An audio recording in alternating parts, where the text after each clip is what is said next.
my name is Lou Sierra and I'm the Media Specialist at Lifeline Harbour to Hawkesbury, Sydney in Gordon. It is my pleasure to introduce the transitional videos produced by the Veterans Wellbeing Centre Hornsby. We hope you will find these informative and helpful. The following transitional video is an interview with Afghanistan veteran Milan at the Anzac War Memorial, Sydney.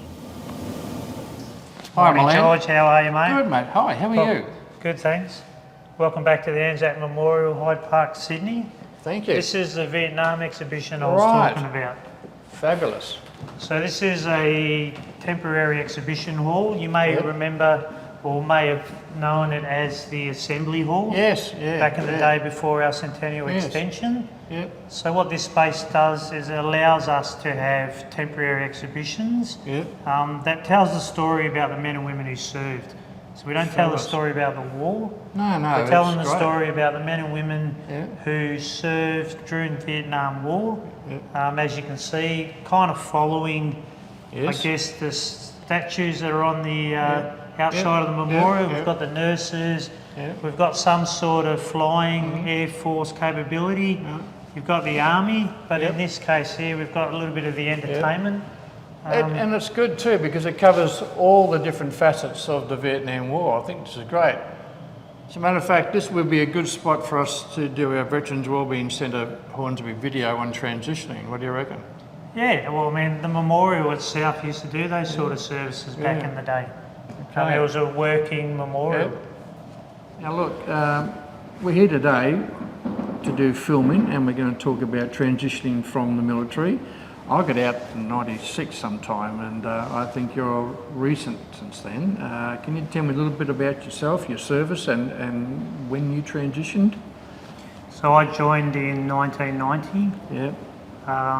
OR, went through Kapuka, sort of went through Singleton, School of Infantry, and then allocated, as they say, to the 3rd Battalion, Royal Australian Regiment. Spent my first 10 years there, posted out, went through reserve training battalions, RMC. I went to the School of Languages, studied Thai there. And you speak Thai fluently now? So I speak Thai now. I haven't been back to Thailand in a working capacity since 2017. I'm married to a Thai. That's right, yes. So I have the opportunity to maintain colloquial, everyday chit-chat, but I guess the more formal military language and also working language. Did you get a chance to use that language skills during your service? So whilst I was in, I deployed on Chapel Gold, which is one of the Thai Australian bilateral exercises. The other one, Temple Jade, they're kind of like sub-unit sort of rifle company. So, using the language, small sort of teams, minor tactics, weapons, orders, which were the more challenging, especially the battalion level orders. And the language we learned is the more formal language, and I mean, I guess as we do in the Australian Army. I suppose there'll be local dialects all through Thailand. So they have. So we learn the central dialect. The government sort of, the military uses that central dialect, but when you sort of talk one-to-one, and if you're familiar with their local dialect, which I'm not, then some of them would prefer to use that. But then just, the military language, jargon, three-letter acronyms and all that sort of stuff, which I guess becomes a problem when you're transitioning. You don't get taught that at Langs, and then you sort of pick that up when you sort of work with the locals. So, how long did you spend in the military? So I did 23 years regular. I think you're still in the reserves now. So I've just put in my separation application for separation. All right, It's sort of, I noted that it's not discharge. So you It's would go on like a early call list or something?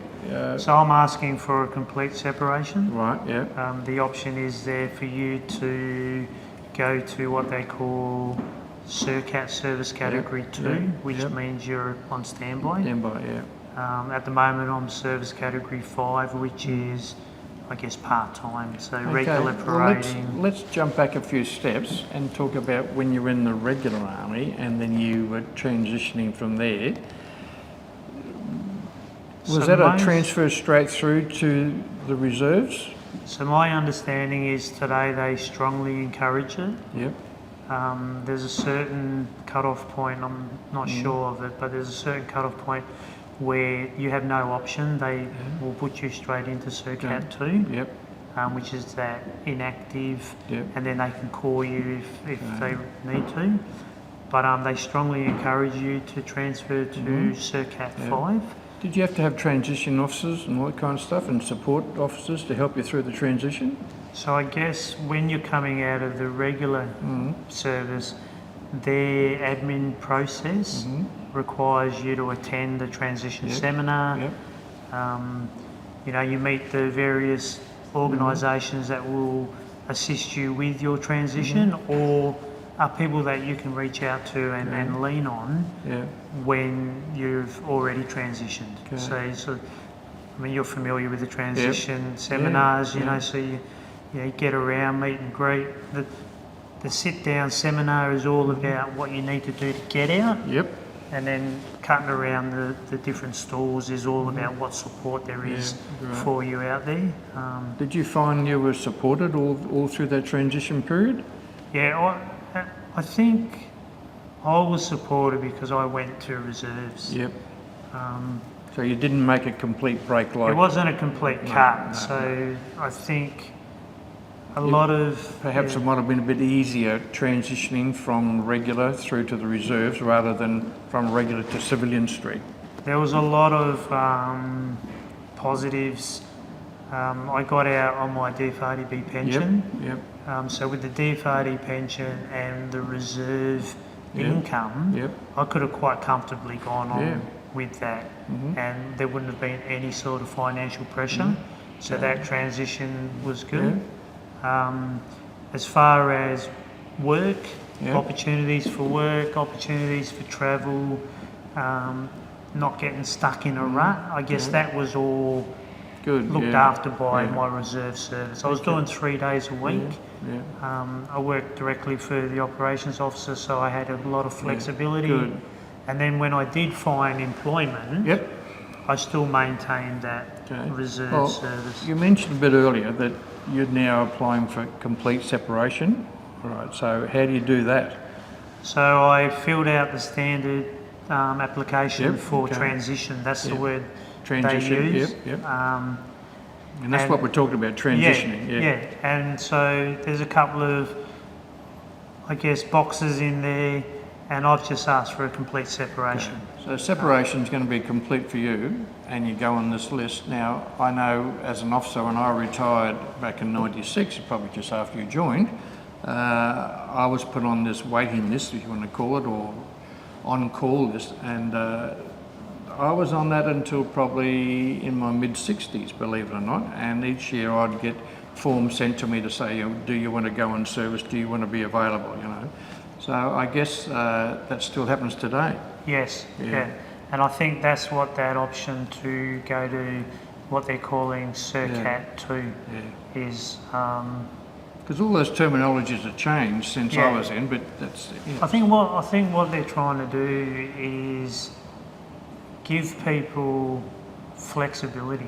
You know, they're saying, look, okay, was your reason to get out because, you know, you wanted to focus more time on family, or you wanted to focus time on another passion or something like that.